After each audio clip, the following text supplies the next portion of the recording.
Good evening, ladies and gentlemen. It is I, 38th favorite dad in the family community, Papa West, Jacob West, and I am here to talk about sports today. It is another episode of TMG Takes the Field, the weekly show where I talk about sports and just about everything sports related. It's been a little bit since I talked to you last. I'm sorry. That's on me. But I'm here to make that better.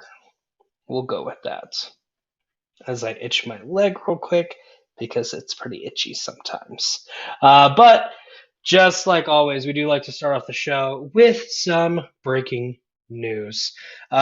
Biggest news out there right now: NFL trade deadline is coming up very shortly. There has been some moves, all involving the birds that have this color. We'll talk about that later. Zach Ertz, greatest tight end of right now, got traded from Philadelphia to Arizona. So he is a Cardinal. Of course, he played last week. He scored a touchdown too. So it was a great pickup by Arizona, a team that's like the best in the league right now. I don't know why they'd want to be better. And you'd think a team that's struggling like Philadelphia would want to keep a key player, but no. They have to rip my heart out and get rid of him. It makes me want to cry. Another move, this one I'm not as upset about. The Philadelphia Eagles have traded Joe Flacco to the New York Jets for a sixth round. I believe it's a conditional sixth round draft pick. Joe Flacco, of course, our backup, has not played a snap at all this season. Going to the Jets, who Zach Wilson has been ruled out for a couple weeks with his knee injury. So good pickup for them. Joe Flacco was a Jet like 2 years ago, so he really hasn't gone anywhere. It's kind of funny. Other trade news: the Texans have traded away a player that not a lot of people thought they would trade. Mark Ingram, one of their running backs, is heading back home to New Orleans. I believe that's where he was drafted. Played most of his career there. 2 seasons ago, decided to go play with Baltimore. Had a very good season with the Ravens. Him and J.K. Dobbins kind of trading off plays, and then signed with the Texans. So he is going to the Saints to go back to his home in New Orleans. So it's good to see him back, which they don't really have a backup since they got rid of Latavius Murray. In other words, or in other news, that's really all that has been. That's all the big moves as far as the trade deadline, the trade deadline is this Tuesday. Of course, there is one very big name that has not been mentioned that we might see mentioned later. We don't quite know because we don't know how teams think. That is Deshaun Watson, quarterback for the Texans. This offseason voiced his frustrations with the team and how he said he had no intentions of ever playing it down with them, which has been the case. He has not played since he made those comments. He hasn't even suited up. He's also had a lot of allegations against him for sexual misconduct.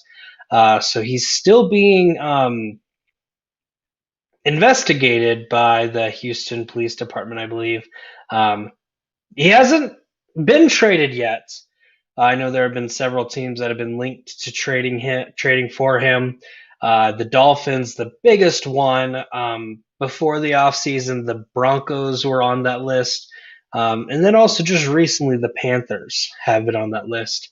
The Panthers have said that they are not seeking a trade for Deshaun Watson. So that was one team that is off of the Deshaun Watson market. But no telling if what team will pick him up, if any do.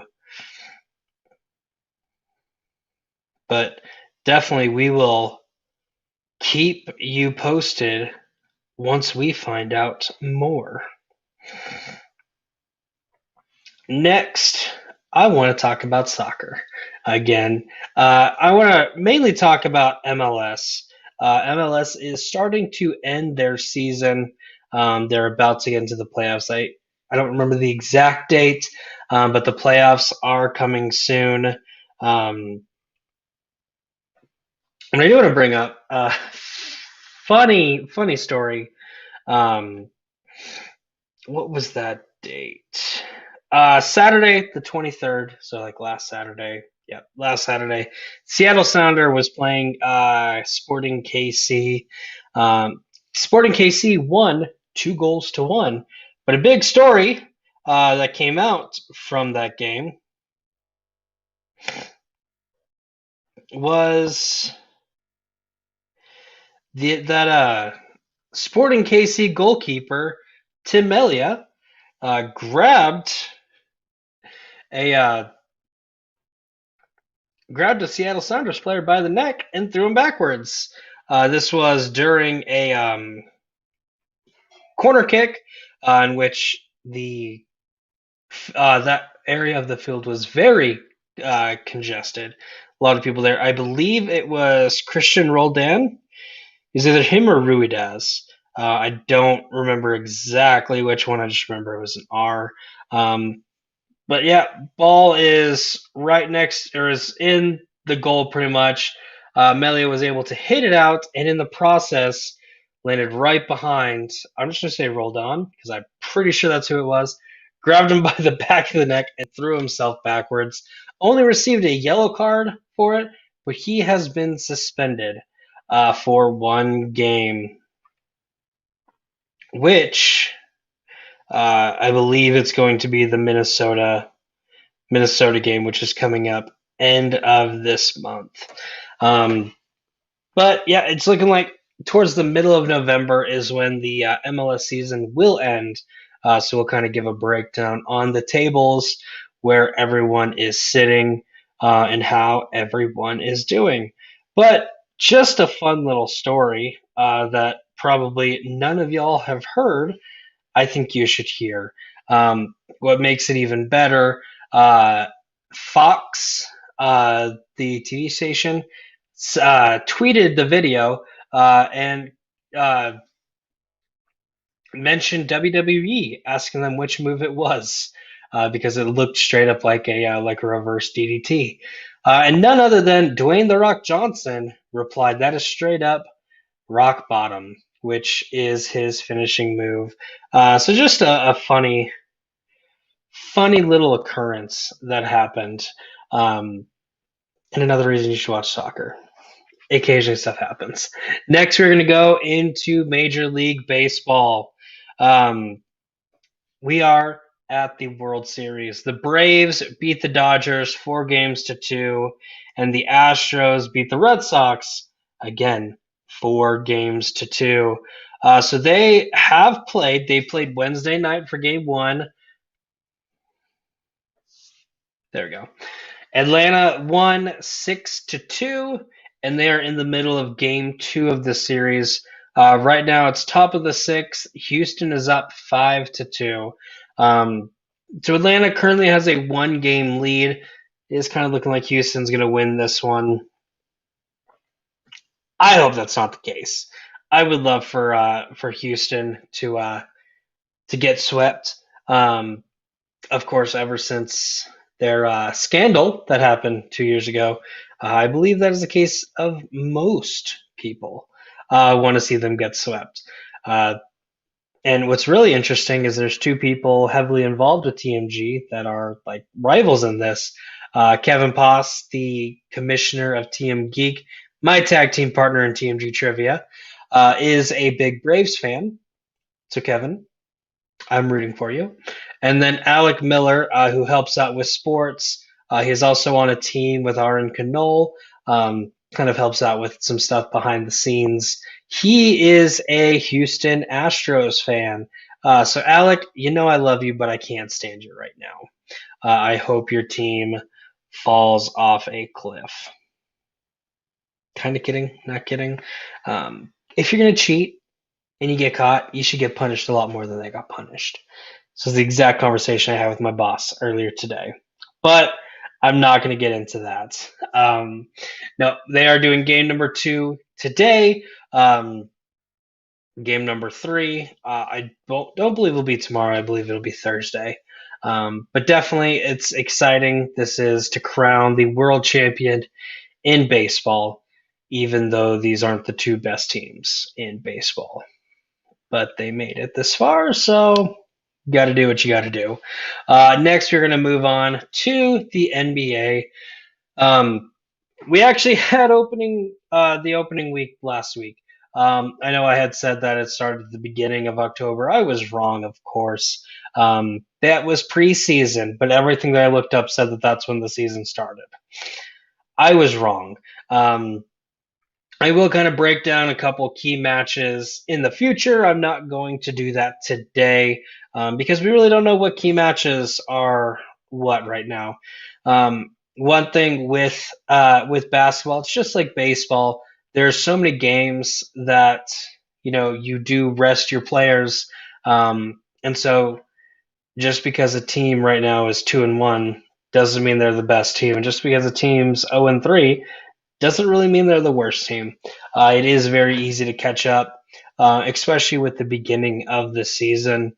So we'll just kind of break down where every team is sitting at right now. Starting off with the Eastern Conference, right now the Bulls are at 4 wins, 0 losses. The Charlotte Hornets 4-1. The New York Knicks are 3-1. Milwaukee Bucks 3-1. Miami Heat 2-1. Washington Wizards 2-1. Another reason, just because you have a great record right now doesn't really mean anything, as they're a team that not a lot of people expect to do any good this year. The Atlanta Hawks are at 2-1. The Brooklyn Nets are at 2-2. Cleveland Cavaliers are at 2-2. Boston Celtics and Philadelphia 76ers both at 2-2. Toronto Raptors, Indiana Pacers are both at 1-3. Orlando Magic 1-4, and the Detroit Pistons are 0-3. In the Western Conference, Golden State may be coming back to form like they used to be, are 4-0. Utah Jazz 3-0. Dallas, Minnesota, and Memphis are all 2-1. The Denver Nuggets and Los Angeles Lakers are both 2-2. Then we have the Clippers, Sacramento Kings, Portland Trailblazers, Phoenix Suns, all at 1-2. The New Orleans Pelicans, Houston Rockets, and San Antonio Spurs are at 1-3. And the Oklahoma City Thunder are at 0-4. As far as any big news,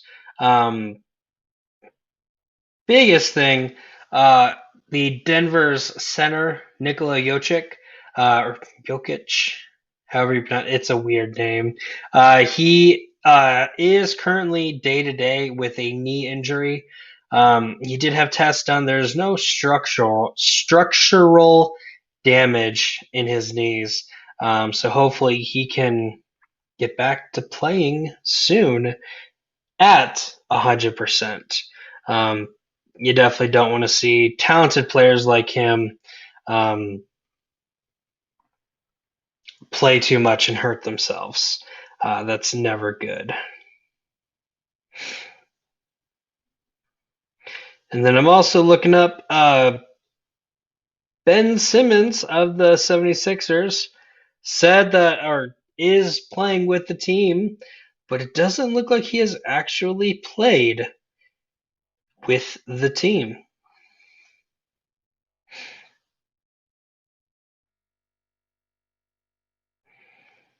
Yeah.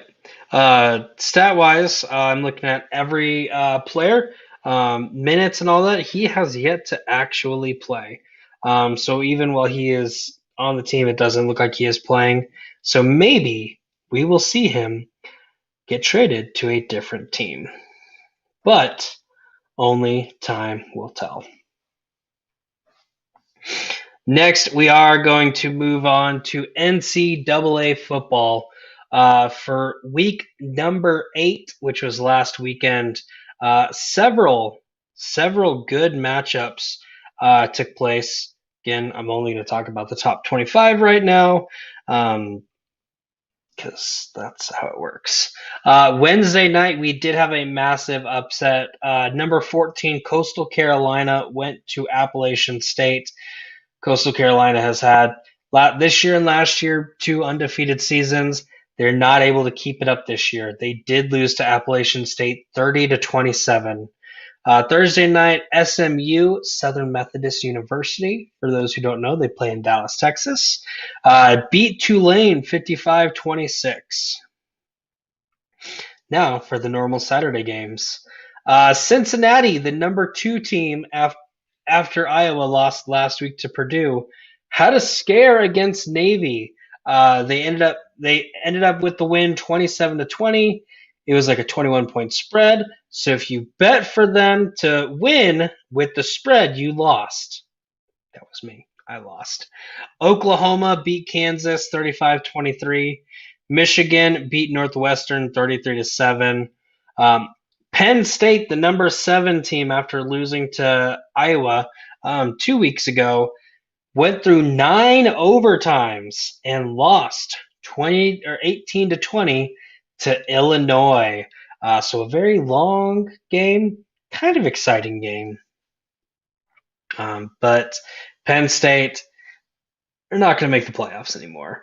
I was kind of rooting for them. That injury to their quarterback definitely hurt them. Moving on, Wake Forest, kind of a Cinderella team right there. Number 16, they beat Army 70-56. Another upset, Purdue at 25 lost to Wisconsin 30-13. Iowa State, unranked, beat number 8 Oklahoma State 24-21. That's enough of those upsets. Ole Miss beat LSU 31-17. Pittsburgh beat Clemson 27-17. So everyone who thought Clemson was going to win the ACC, you're wrong. I'm sorry. I'm right there with you. Oregon beat UCLA 34-31. Alabama layeth the smackdown on Tennessee 52-24. I do want to say with that game real quick, 28 points in the fourth quarter. So it was actually a very close game up until that last quarter where Alabama was able to run away with it, which they were 25-point favorites. So if you voted or if you bet on them, you did good because of that last quarter. San Diego State beat Air Force 20-14. University of Texas in San Antonio, that's UTSA, for those who do not understand acronyms, beat Louisiana Tech 45-16. Ohio State with a demanding win over Indiana 54-7. Notre Dame with a win over USC 31-16.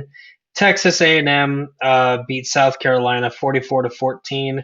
And then the last upset of the night, the number 18 NC State lost to Miami 31-30. So Miami, who has had a very bad season so far, was able to pull out the upset there. Also, interesting tidbit, there were no ranked versus ranked team matchups. Every ranked team played a non-ranked team. So now, as far as standings, Georgia is still on top at number 1. Cincinnati is still at number 2.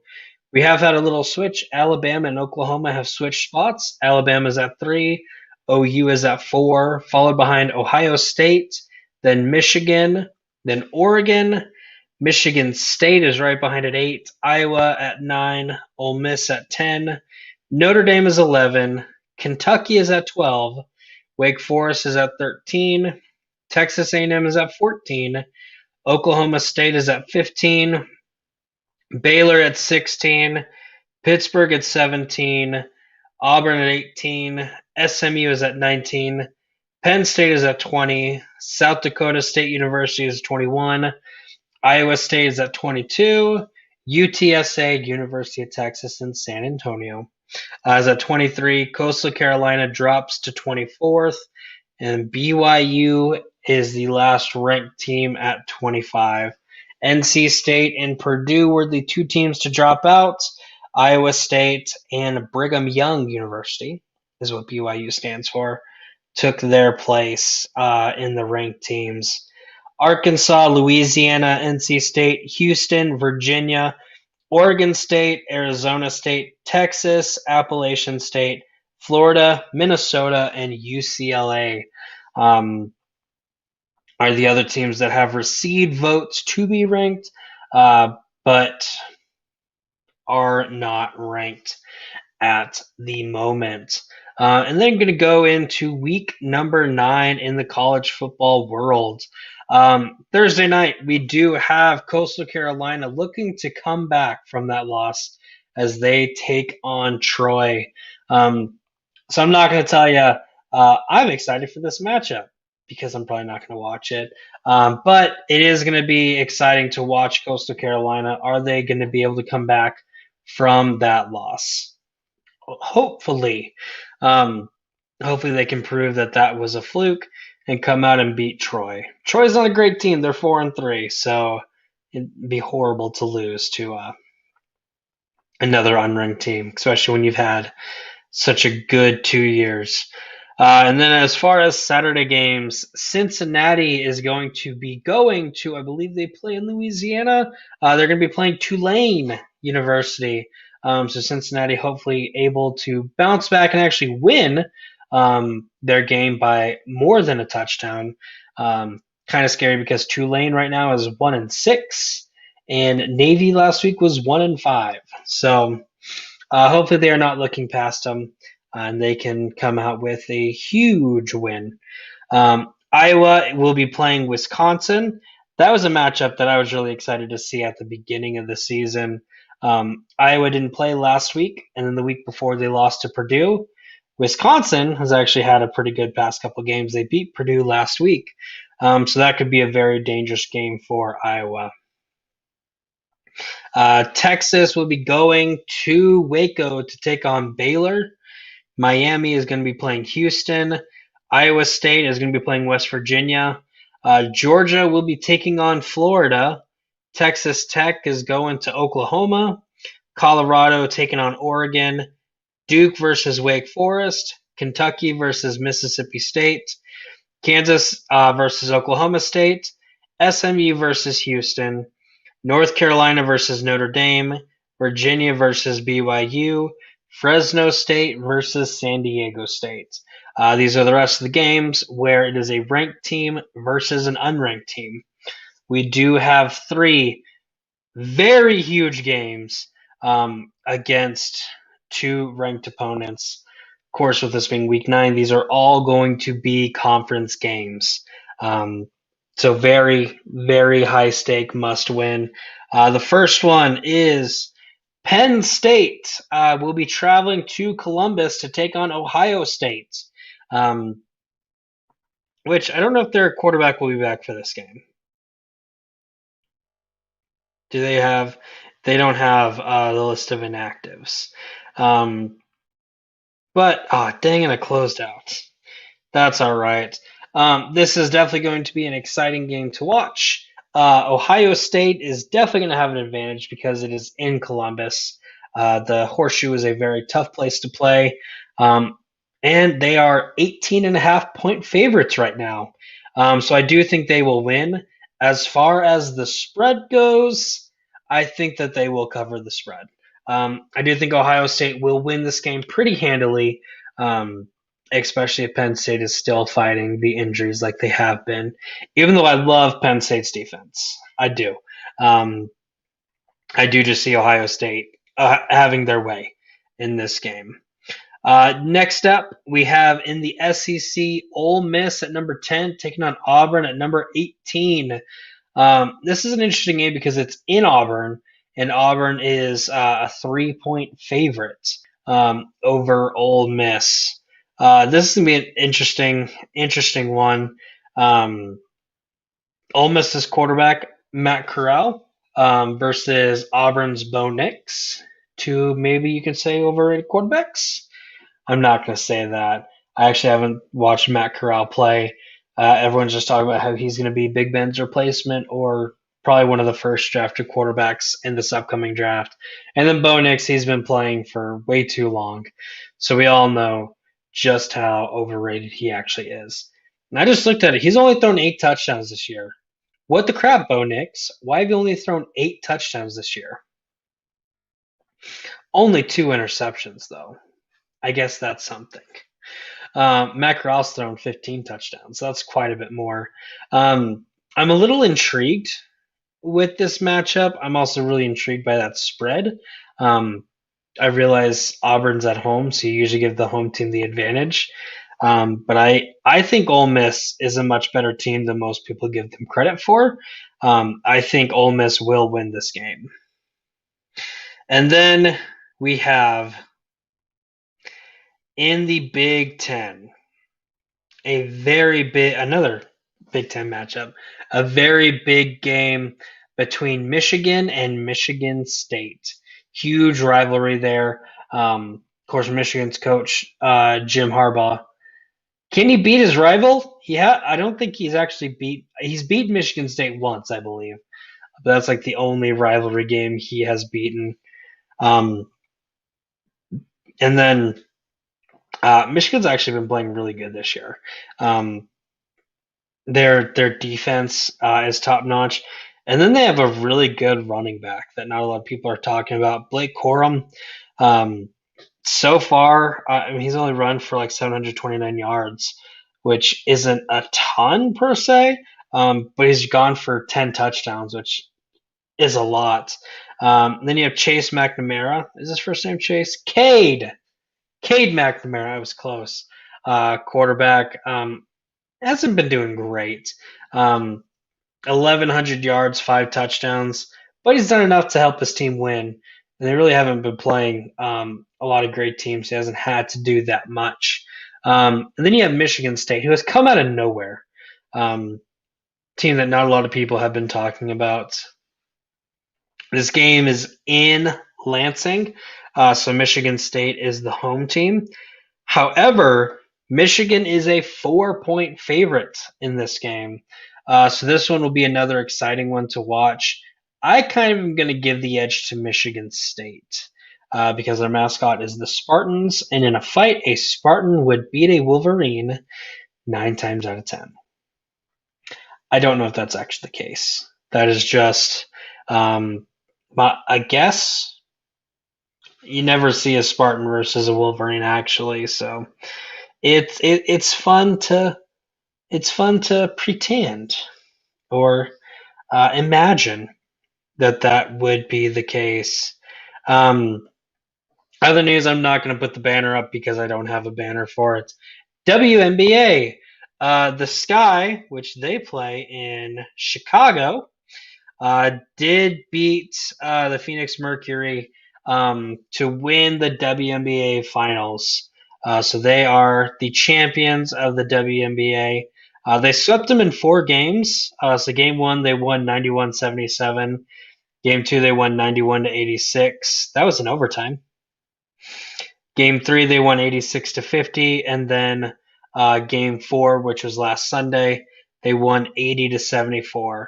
So congratulations, Chicago Sky, for winning the WNBA finals.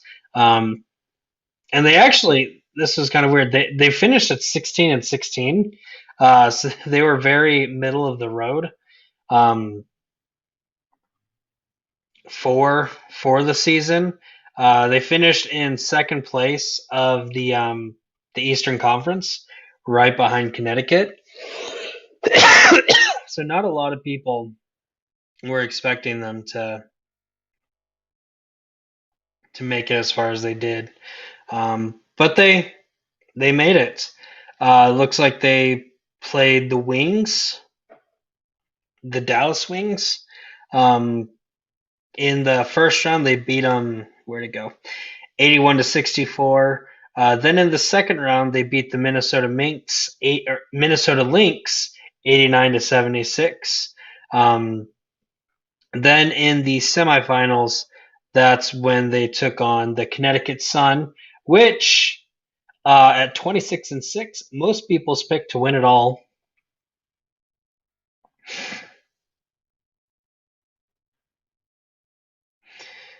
Look, and they beat them in 4 games, which that I believe is it's a best of 7 also.